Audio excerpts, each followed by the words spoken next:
એટલે વહેલા પહેલાં યુદ્ધના ધોરણે એવું છે બધી ભાઈ એમાં, બરાબર. એટલે પીસીસી તૈયાર હોય ને એ માણસને જેમાં જવું એમાં કડિયા કામમાં, પ્લાસ્ટર મેસન, લાદી કે કોઈ સ્ટીલ પિક્ચરમાં અથવા તો કોઈને વેલ્ડિંગમાં, તો એ માણસ.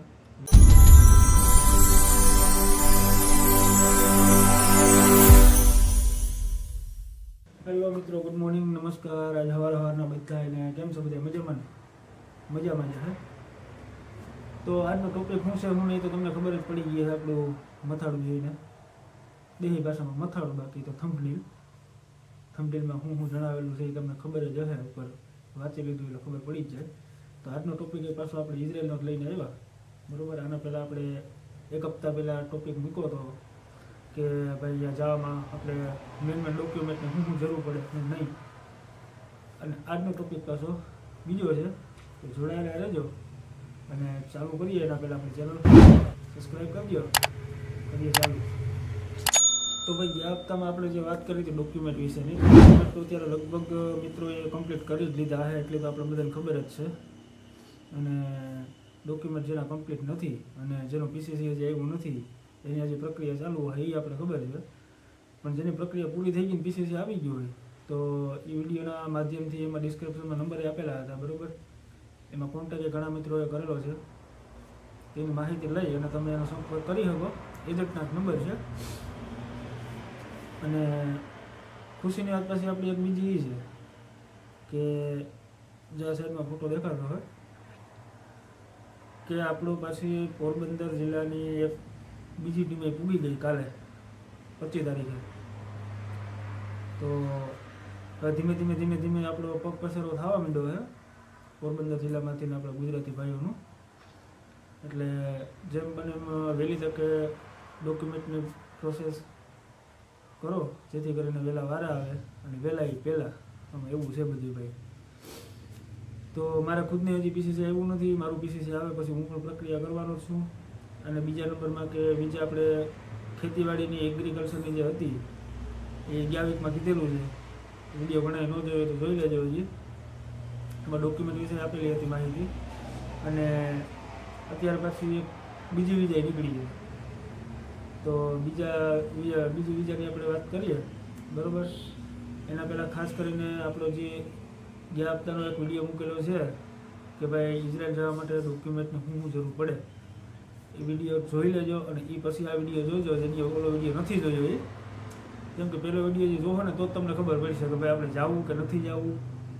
અને જવું છે ફાઇનલ છે તો એમાં શું ડોક્યુમેન્ટ જોઈએ, શું નહીં જોઈએ, નામ ફેર આ તે બીજું ત્રીજું, તો એ વિડીયો પહેલાં જોઈ લેવો. એના પછી આ વિડીયો જોવો એટલે તમને આખા મગજમાં ઉતરી જાય, જેથી કરીને તમારે કોઈ બીજા માણસોને પૂછવા પૂરતું ન રહે. અને તમને અત્યારે સોશિયલ મીડિયાનો જમાનો છે, આપણે ઘરે બેઠા માહિતી મેળવી શકીએ, બરાબર. મોબાઈલમાંથી જ અત્યારે. અને મને પણ માહિતી ક્યાંથી સોશિયલ મીડિયામાંથી જ મળે છે, બરાબર. ત્યાં જે મિત્રો પૂગે છે ત્યાંથી કંઈક થોડી ઘણી માહિતી મળે છે. બીજી આપણે એજન્ટ દ્વારા જે માહિતી મળતી હોય એ માહિતી દ્વારા હું તમને માહિતી આપું. તો જો ભાઈ એગ્રીકલ્ચર વગરની બીજી કન્સ્ટ્રક્શનની વિઝા ચાલુ થઈ છે, બરાબર. પછી કન્સ્ટ્રક્શનના માણસો અહીંયા એ કન્સ્ટ્રક્શન લાઇનમાં માણસો કોઈ હજી પૂગ્યા નથી. પણ ઘણા મિત્રોએ પહેલાં વિડીયામાં જે આપણે મૂકેલો એમાં ઘણા મિત્રોની કોમેન્ટ હતી, પૂછતા હતા કે ભાઈ મારે કડિયા કામમાં જવું હોય તો શું કરવું પડે, કેટલી ઉંમર હાલે ને કેટલી ઉંમર ન હાલે ને ડોક્યુમેન્ટ શું જોઈએ. તો ભાઈ વિડીયો સ્પેશિયલ આપણે એના માટે જ બનાવ્યો હતો, ડોક્યુમેન્ટ માટેનો જ. તો તમે આખો વિડીયો જોયો નહીં હોય તો જ તમે કોમેન્ટમાં એવું કહેતા કે ડોક્યુમેન્ટમાં શું જોઈએ. બાકી ડોક્યુમેન્ટનો જ આખો વિડીયો છે તો યાર તમે જોયો તો એટલે જ ખબર હોય ને. તો એ વિડીયો જોઈ લેજો હજી શું જોઈએ શું ન જોઈએ. અને આ વિડીયોમાં આપણે સ્પેશિયલ એ જ બતાવવાનો મતલબ આપણો હેતુ છે કે આજે બીજા આપણે 12 માણસો કાલે પૂગ્યા, 12માંથી 11 પૂગ્યા. એક માણસની કંઈક વિઝામાં કંઈક ઓલું હોય આડાવડું, એ આપણે ખબર નથી, એટલે એ માણસ આજે પૂગવાનો છે. 11 માણસો જે કાલે પૂગ્યા એનું જાતે બીજે શું હતું ત્યાંની પ્રોસેસ. ત્યાં એ લોકો રાતના મોડા પૂગ્યા હતા, એટલે જોઈને આ ફોટા તમે જોઈ લો. ત્યાં પૂગ્યા પછી એની પ્રોસેસ જે કંઈ પાસપોર્ટની કાગળિયાની જે કંઈ હોય, વિઝાના કાગળિયાના ડોક્યુમેન્ટ ના તેની બધું અહીંયા ચેક કરે. એ કર્યા પછી એ બધા મતલબ એને શું કહે લગેજ ને આ તેન સામાનના જે કંઈ હતું એ બધું ભેગું કર્યું ને બધા જેટલા 11 માણસો હતા એ ભેગા થયા. અને પછી ત્યાંથી જે આપણો એજન્ટનો સામેનો જે માણસ ત્યાં આવવાનો હોય એ માણસ સાથે મુલાકાત કરી. પછી એ લોકોને જમવાનું ને એ બધું કંઈ વ્યવસ્થા કે મતલબ ત્યાં જતા ભેગી તો કંઈ વ્યવસ્થા કંઈ સાઈડ ઉપર ભૂગા નહોતા એ, બરાબર, રાતના મોડા ભેગા થાય એટલે જમવાનું બધું અહીંયા પછી એરપોર્ટમાં એ લોકો એ જમ્યું, એટલે એ રીતે છે બધી, અને એ લોકોને જગ્યા વ્યવસ્થિત બધાને મળી ગઈ છે, એટલે એ કંઈ ટેન્શન નથી. પણ હવે વાત આપણે આજની કરવાની છે મેન હું કે કન્સ્ટ્રક્શન લાઇનની, અને એક બીજી ખાસ કરીને વિચાર છે આપણે વેલ્ડરની. તો વેલ્ડરમાં અત્યારે તાત્કાલિક માણસો જોઈએ છે, અને વેલ્ડરનો પગાર પણ સારો છે, અને વેલ્ડરની વેકેન્સી અત્યારે ખુલ્લી છે. જે કોઈ ભાઈઓને વેલ્ડિંગ કામ આવડતું હોય એ માણસની જો ઉંમર એમાં જે આપણે દર્શાવેલી છે પહેલાં વિડીયામાં, એટલી ઉંમર પરફેક્ટ હોય 25 થી 45 અથવા તો 20 થી 40 એવું કંઈક છે એમાં, એ ઉંમરવાળા હોય, ડોક્યુમેન્ટ ઓકે કમ્પ્લીટ હોય ને જવું જ હોય, પીસીસી તૈયાર હોય, એમાં તો આપણે ડિસ્ક્રિપ્શનમાં નંબર આપેલા છે, એનો કોન્ટેક્ટ કરે. અને વેલ્ડરની અત્યારે જરૂર છે, તો ખાસ કરીને જણાવવાનો આપણો મેઇન હેતુ આજનો વિડીયોમાં એ જ હતો કે ભાઈ કન્સ્ટ્રક્શનની હારે હારે વેલ્ડિંગની પણ વેકેન્સી ખુલ્લી છે. તો જે કોઈ વેલ્ડિંગ કરતા હોય, માણસો રસ ધરાવતા હોય તો ભાઈ મારે બહાર કમાવા જવું, તો એ મારા કોન્ટેક્ટ કરે, સંપર્ક કરે, અને એવું લાગે તેની ઓફિસે રૂબરૂ જઈને પૂછી આવે, અને માણસને જવું જ છે એ જ માણસનો સંપર્ક કરે. બાકી ખોટે ખોટું ટાઈમપાસ કરે નહીં. બાકી તો અહીંયા હાઠીકું ભાંગી અને બે કર્યા નથી એ માણસે ટ્રાય કરે નહીં. પછી બીજા નંબરમાં કે આપણે જૂની કહેવત છે ને કે બાપને ન હોય રહે બાવાને શું વારે, બરાબર. એટલે અહીંયા તો ભાઈ આપણે કંઈ કામ કર્યું નથી, ખેતીવાડીનું કર્યું નથી, ક્યાંય ગાડિયાનું પગારું દીધું નથી, પાણો ઉપાડીને ક્યાંય મૂક્યો નથી, ક્યાંય વેલ્ડિંગ કામમાં તો કોઈ બીજા કામમાં ધ્યાન આપણે દોર્યું નથી. ખાલી બાઇક લઈને આટા માર્યા અને બજારમાં રેખડ્યા, મિત્રો હારે મોજ મજા કરી. એ માણસો કોન્ટેક્ટ કરતા નહીં, ખોટા ખોટા પૈસા ભરી અને બાપના પૈસા આપણે બગાડીએ એવું થાય બધું. અને પ્લસમાં બગાડીને તમે પહોંચી પણ જાઓ પણ કામનો તમારો મેળ આવે નહીં, તમે કામ કરી ન શકો, તમને એનું ગમે નહીં, ફાવે નહીં. અથવા તો કોઈ જગ્યા એવી હોય કે ભાઈ પરફેક્ટ જગ્યા બધી જગ્યાએ કંઈ સારું જ નથી કે સારી જગ્યા મળી જાય. અમુક જગ્યામાં એવું હોય કે ભાઈ અહીંયા થોડુંક મતલબ આમ આપણે એડજસ્ટમેન્ટ કરવું પડતું હોય કે ભાઈ કોઈ સાફ સફાઈ નથી, ચોખ્ખાઈ નથી. એવા પણ ઘણા લોકેશન ઘણા મિત્રોને મળે છે. એવું નથી કે બધાને સારું જ મળે છે, નસીબની વાત છે, જેને જેવું મળે એવું. પણ બધું સ્ટ્રગલ કરવાનો માણસ હોય ને એ જ માણસને આ બધી હું જે વાત કરું છું એ મગજમાં લેવી અને એ જ માણસને કોન્ટેક્ટ કરવો. બાકી મેં કીધું એના જેમ કે હાથીકું ભાંગી બે નથી કર્યું એ માણસને કોન્ટેક્ટ કરવો નહીં. કેમ કે એ માણસે કોન્ટેક્ટ કરી શકે ભાઈ, આપણે કહીએ અને એ માને એ વસ્તુ તો આપણો માલ નથી ગુજરાતીમાં. મેન વસ્તુ શું છે કે ભાઈ એ માણસ અહીંયા પૂગે અને પછી એને નો ફાવે જો પાછો ઘર ભેગો થઈ જાય ને ભાઈ, તો નડે પાછા આપણા પહેલા નંબરમાં તો આપણા ભારત આખાની ઇજ્જતની પથારી ભરે, બરાબર. તો ભાઈ ઇન્ડિયાથી લોકો આવ્યા હતા અને એ લોકો ટકતા નથી, ભાગવા માંડે. તો એના પાછળનું કારણ કે જે માણસો જવાવાળા છે, હું પણ જવાવાળું છું, તમે પણ તૈયારી કરતા હોય, તો એના ઉપર સીધી અસર પડે છે. પછી બીજા નંબરમાં કે આપણા એજન્ટ ભાઈઓ હોય એની ઇજ્જતની પથારી ભરે છે. એટલે હાથ જોડીને કહું કે જે માણસોને કાંઈ નથી જ આવડતું અને ખોટા ટલ્લા અહીંયા મારે છે, એ ટલ્લા ત્યાં મારવા જવો હોય તો એ મગજમાંથી ફાંકું કાઢી નાખજો અને એ કાંઈ પ્રોસેસ કરતાય નહીં. બાકી જેને કામ કરવું છે અને મહિને લાખ રૂપિયા કમાવવો છે એ જ માણસ જાય. બાકી તો અહીંયા આપણે ઓટલા ભાંગીએ એ બધા બેઠા બેઠા એમ જ કહેતા હોય કે લાખ રૂપિયા યાર, લાખ રૂપિયા પગાર એટલે મુકાય થોડું. પણ ભાઈ આજે પહેલાં આપણે કામ કર્યું કે નથી કર્યું એ તો પહેલાં આપણે વિચારવું જોઈએ ને. અહીંયા આપણે કલાક મેળ્યા પછી ત્યાં આપણે લાખ રૂપિયા કમાવા જાઓ તો લાખ રૂપિયાનો હેલો નથી. ભલે કામ થોડુંક આપણા કરતાં અહીં કરતાં નોર્મલ હશે, આધુનિક સિસ્ટમથી કામ હશે. આપણી જેવું નથી કે ભાઈ મહેનતવાળું કામ. મહેનત તો હર કોઈ વસ્તુમાં છે જ, પણ ટૂંકમાં આધુનિક કામ હોય એટલે એટલી મહેનત ન હોય. પણ છતાંય થોડા ઘણું કામનું તમને નોલેજ હોય તો તમે જઈ શકો. બાકી ખોટે ખોટું ત્યાં જતા નહીં અને ત્યાં જઈને પછી પાછા ત્યાંથી ભાગી આવવું અને બધા બીજા પાછળ જવાવાળા માણસો છે એની પથારી ફેરવવી, એને પ્રોબ્લેમમાં નાખવા, એના કરતાં આપણે ઘેરે બેઠું રહેવાનું. બાકી કામ કરતા હોય એ માણસો માટે સ્પેશિયલ આપણે માહિતી આપવાનો આપણો હેતુ છે. તો આપણે એ બાબતથી ખુશ થઈને આપણે પ્રોસેસ કરવાની, હકું ડકું મન રાખીને પ્રોસેસ કરવાની નહીં કે ભાઈ જાઉં ન જાઉં, ઘરના હું કે ના પાડશે હા પાડશે આ તે, ઘરને પૂછા વગરની આપણે કંઈ પ્રોસેસ કરવી, કાગળિયા કરવા. એના કરતાં સહમતિ આપણી ઘરનાની બધાની હોય અને આપણને બધી મતલબ બહારનું ક્લાઇમેટ ફાવતું હોય, જેનું હવામાન આ તે, પાણી ખાણીપીણી, ત્યાં જો ભાઈ રસોઈ હાથે છે. આમાં તમે કન્સ્ટ્રક્શનમાં જાઓ છો ને એવી કંપની આપે છે એવું મેં વાત સાંભળી, બરાબર.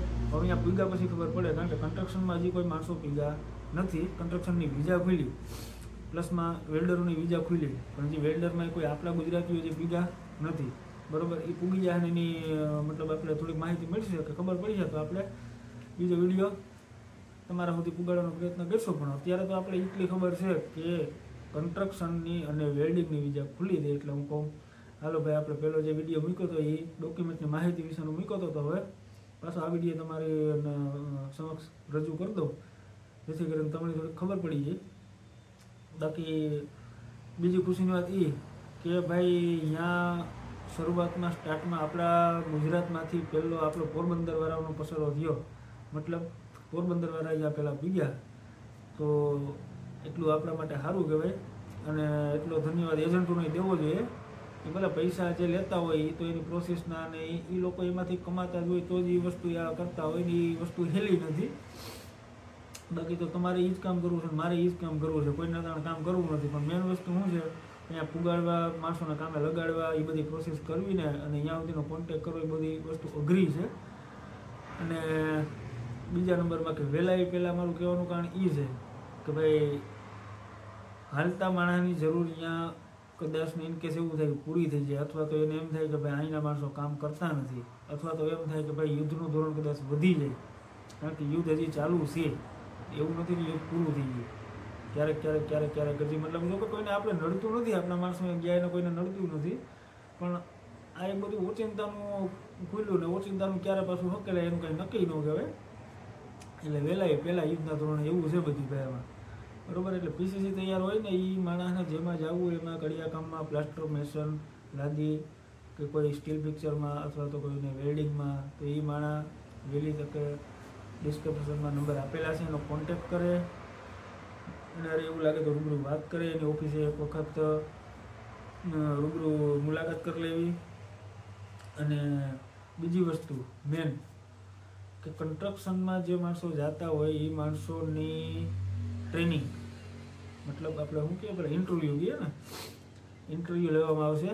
ઇન્ટરવ્યૂ જો પોરબંદર કદાચ રાખે તો એનું કાંઈ નક્કી નહીં, બાકી મુંબઈ એનું ઇન્ટરવ્યૂ આવશે. ઇન્ટરવ્યૂમાં તમારે જવાનું થાય, ઇન્ટરવ્યૂમાં તમે પાસ થાઓ તો તમારે આગળ વધવાનું થાય. બાકી તમને ખબર જ નથી કામની શું કરવું શું નહીં, એટલે જ મેં હમણાં કીધું હતું કે ખબર ન હોય હાથીકો ભાંગી બે ન કર્યું હોય એ માણસ ટ્રાય કરતા જ નહીં.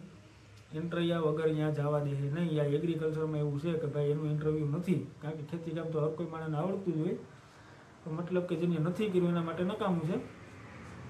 એટલે કહેવાનું મિનિંગ એ છે કે ભાઈ ઇન્ટરવ્યૂ આવશે અને પ્લસમાં કે તમે અહીંયા ઇન્ડિયાની અંદર અથવા તો કોઈ બીજા દેશમાં તમે કન્સ્ટ્રક્શન લાઇનમાં ક્યાંય બીજે કામ કરેલું છે નથી એનું સર્ટિફિકેટ માંગશે, બરાબર. એટલે સર્ટિફિકેટ તમે જે તે કંપનીમાં કામ કરતા હોય, કોઈ મોટા કોન્ટ્રાક્ટર પાસે કામ કરતા હોય, એવું લાગે ત્યાંથી તમારે સર્ટિફિકેટની વ્યવસ્થા કરી લેવાની. સર્ટિફિકેટ માંગે એવું મને અંદાજ છે, પણ છતાંય એમાં નંબર આપેલા છે, એમાં તમારે કોન્ટેક કરીને પૂછી લેવાનું શું છે શું નહીં. અને હા, બીજું તો કાંઈ કહેવા પૂરતું છે નહીં, બધા હોશિયાર જ છે. ત્યારે સોશિયલ મીડિયાનો જમાનો છે, અત્યારે બધી મોબાઈલમાં અત્યારે નજર સામે આવી જ જાય છે, ગમે એની વસ્તુની આપણે માહિતી જોઈએ એટલે તરત મળતી રહી. પણ છેલ્લે એક વાત બીજી કરી દઉં કે જો ભાઈ હું કોઈ એજન્ટ નથી કે આપણે કોઈ એજન્ટનું કામ કરતા નથી. આપણે જે સોશિયલ મીડિયા દ્વારા માહિતી મળે ને એ માહિતી હું તમને પુગાડું, બરાબર. બાકી આપણે કોઈ બીજી કોઈ રિક્વાયરમેન્ટ કરતા નથી કે કોઈનું કામ એજન્ટ દ્વારાનું કામ આપણે કરતા નથી. એટલે કાલની સાંજે પાછા તમે એમ ન કહેતા કે ભાઈ આના વિડીયો જોઈને અમે ઓલે ચડી ગયા કે આ ચડી ગયા. તમને કોન્ટેક્ટ નંબર હું આપું છું, ડિસ્ક્રિપ્શનમાં નંબર છે, એમાંથી તમારે કોન્ટેક્ટ કરી લેવાનો, બરાબર. એટલે તમને વધુ માહિતી ત્યાંથી મળી જાય. બાકી જેટલી માહિતીની મને ખબર હતી એટલી મેં તમારા સમક્ષ રજૂ કરી. તો આજે બસ એટલું જ. અને ત્યાં માણસો જે પીડીઆઈના વિડીયો પાછા અવારનવાર આવતા રહે તો એ વિડીયો હું તમારી સમક્ષ મૂકી તો જોતા રહેજો અને જોડાયેલા રહેજો. અને આપણું પ્રોસેસ જો પૂરી થાય તો આપણે જવાના છે, તો આપણી ચેનલમાં જોડાયેલા રહેજો. તમને રોજના વિડીયો જોવા મળશે. અત્યારે તો આપણે અહીંયા છે એટલે અહીંના વિડીયો જ મળશે, પણ આપણી પ્રોસેસ પૂરી થઈ જાય એટલે મેડિકલમાં જવાનું થાય. મુંબઈ મેડિકલમાં શું છે હું નહીં એ હું તમને માહિતી આપી. પછી ત્યાંથી કદાચ બીજા ગમે ત્યારે મારી આવશે એરપોર્ટથી માંડી ત્યાં પૂર્વા સુધીની માહિતી, પછી ત્યાં મારને શું કામ મળશે શું નહીં મળે બધી માહિતી હું તમને આપતો રહે. તો ખાસ આપણી ચેનલમાં જોડાયેલા રહેજો. અને જે નથી જોડાયેલા એ મિત્રોને વિડીયો બંને ત્યાં સુધી શેર કરજો. સબસ્ક્રાઈબ કરો ન કરો હું કાંઈ તમને કહેતો નથી. સબસ્ક્રાઈબ આટલું થઈ અને હું આ કંઈ વિડીયો મૂકતો નથી, પણ તમને એવું લાગે કે ભાઈ વિડીયોમાંથી આપણે થોડી જ એક પણ 5% કે 10% કે 20% આપણે સમજણ પડી, એ માણસોને કહેવાનું ખાસ એ કે એ લોકો શેર કરજો બીજાને, કે બીજા વ્યક્તિને કામ લાગે. અને જે માણસોને જરૂર છે ખાસ વિદેશ જવાની, મહિને લાખ રૂપિયા કમાવાની અને મતલબ સ્ટ્રગલ કરવાની, જેને ટ્રેવલ છે અને જેનામાં હોશિયારી છે, કામ કરવાની આવડત છે, એ લોકોને કામ આવે. તો બને ત્યાં સુધી આપણો વિડીયો શેર કરજો, શેર કરવાનું ભૂલતા નહીં. તો આજના વિડીયોમાં એટલું જ. નમસ્કાર, જય હિન્દ, જય ભારત.